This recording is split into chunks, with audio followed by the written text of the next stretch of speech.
In the 1970s, Haludovo Hotel Resort experienced its glorious days as the most luxurious, fashionable and world-famous tourist destination in former Yugoslavia.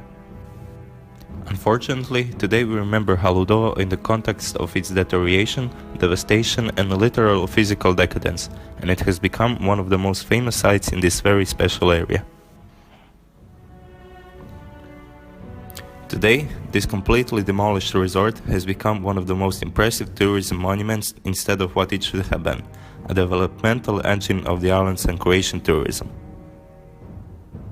Now the students of Hotel and Tourism program will present their visions of the future and possible restoration of Haludovo Resort.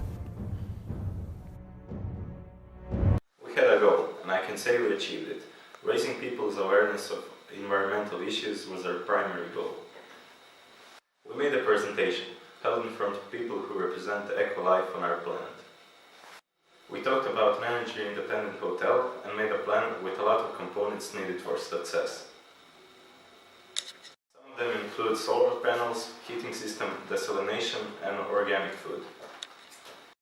Our future plans include attracting new investors, after which we will try to be included in the further development. My colleague Luca will now tell you something about the model. The model shows the main hotel Solaris, annex and the restaurant. All the buildings use solar panels. On the roofs of hotel and annex are the gardens with the products that will be used in the restaurant.